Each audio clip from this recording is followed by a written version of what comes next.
Hello, and a very warm welcome. I'm Sam, your lead tutor and mentor on this DTSP journey.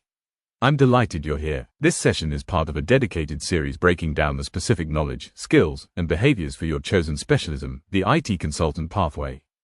Today, we're tackling K31, the principles of change management within organizations. Now, that might sound a bit corporate or abstract, but I promise you, this is one of the most powerful, practical, and valuable skills in your entire toolkit. I often use the iceberg analogy. The technology, the part we love, the part we can see and touch, is just the tip above the water.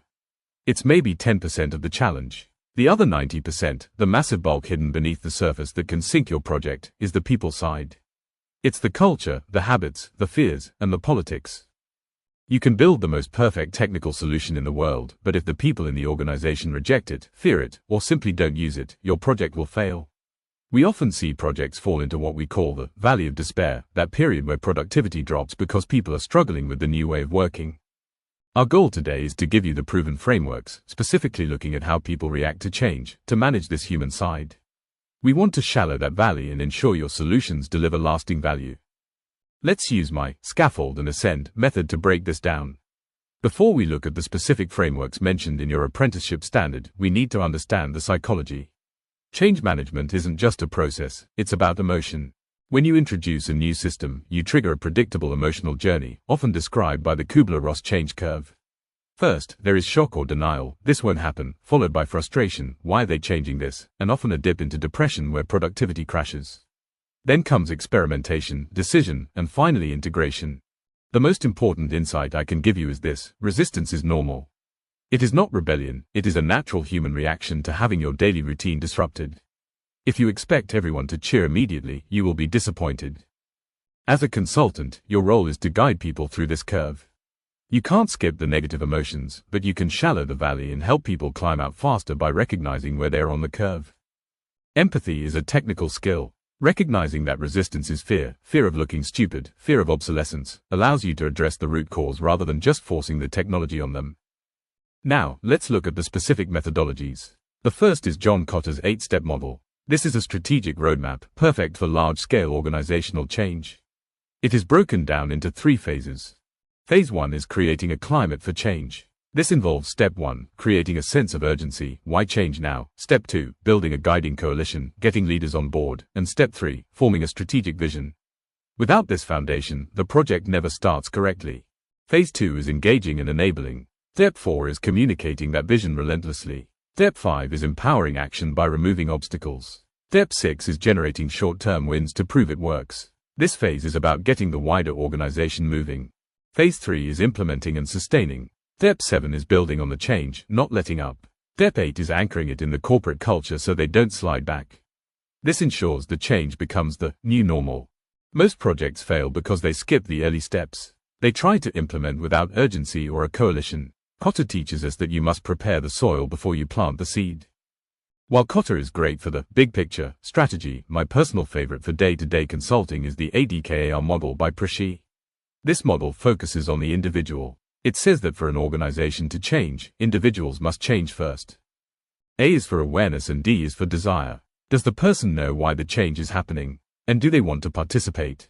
Desire is usually the blocker. What's in it for them? WIIFM. If they don't want to do it, no amount of training will help. K is for knowledge and A is for ability. Do they know how to change, and can they actually demonstrate the new skills in the real world? This is where training and coaching come in. R is for reinforcement. What sustains the change? Are there rewards or consequences? Without reinforcement, people naturally slide back to old habits. As a consultant, ADKAR is a diagnostic tool. If a user is struggling, ask yourself, where are they stuck? Is it knowledge, they don't know how, or desire, they don't want to? Identifying the specific barrier allows you to target your help effectively. Let's bring this to life with a scenario.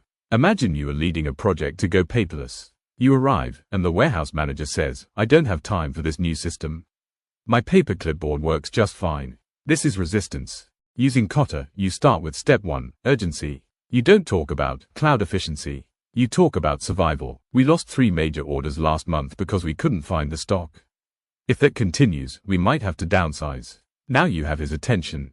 Using ADKAR, you look at desire. You find out he hates staying late on Fridays to do manual stock counts. You show him, this new system updates in real time. It means no more manual counts on Friday nights. You can go home on time. Suddenly, the change isn't about new technology, it's about going home early. You have successfully managed the change by addressing the human need, not just the technical one. For your portfolio, K31 is a fantastic opportunity to demonstrate your maturity as a consultant. Use the STARR method. Situation: the client introduced a new multi-factor authentication (MFA) system, but users were constantly raising tickets or trying to bypass it.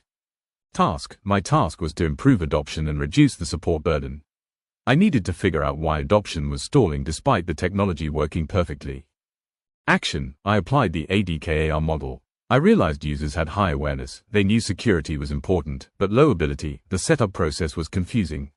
I created a simple, one-page, quick start guide, with screenshots and ran a 15-minute, drop-in clinic, for anyone struggling. Result: support tickets related to MFA dropped by 80% in the first week, and full compliance was reached within a month. Reflection: I learned that assuming users are just difficult is wrong. Often, they simply lack the specific knowledge or support to change. Diagnosing the specific ADKAR barrier unlocked the solution. If you are working on your major project, K31 should absolutely be a section in your report, likely under Implementation or Project Management. Don't just write, "We trained the users." Show you're working. Create a stakeholder analysis. Who is impacted? Who has the power to block this? Categorizing them helps you tailor your communication. Include a communication plan. How did you create awareness? Did you send emails, hold town halls, or run demos? Documenting this shows you manage the people side professionally. Explicitly reference a framework. Write, I used Kotter's 8 steps to structure the rollout. I began by establishing a sense of urgency with senior leadership to secure the budget. This proves to the assessor that you delivered a sustainable business solution, not just a piece of code that no one uses. It demonstrates strategic thinking. To conclude, remember, technology is easy, people are complex. Change management is not an optional, soft skill, it is your insurance policy against project failure. Whether you use Kotter for the big picture or ADKAR for the individual, the principle is the same: empathy. Put yourself in the shoes of the person whose work you are changing. Your job as an IT consultant is not just to build the bridge to the future state. It is to hold people's hands and help them cross it safely. I encourage you to look at your current work. Is there a project that is stalling? Is there a user who is difficult? Try looking at it through the lens of K31. Is it a lack of urgency? A lack of desire? A lack of ability? Diagnose the human problem, and you will unlock the technical success. Thank you for your time and focus today. Thank you so much for joining me today. I hope you now feel more confident in mastering this topic. If you found value in this session, I have a small favor to ask. Please hit that subscribe button, give this video a like, and follow our channel. It really means a lot to me and helps the algorithm show these lessons to other apprentices, just like you, who need support. Don't forget, you can download today's slides and the full transcript at www.mentorinai.com EPA Hub. While you are there, check out our mock interview and portfolio review services to make sure you are fully ready for your EPA. See you in the next video. Keep learning.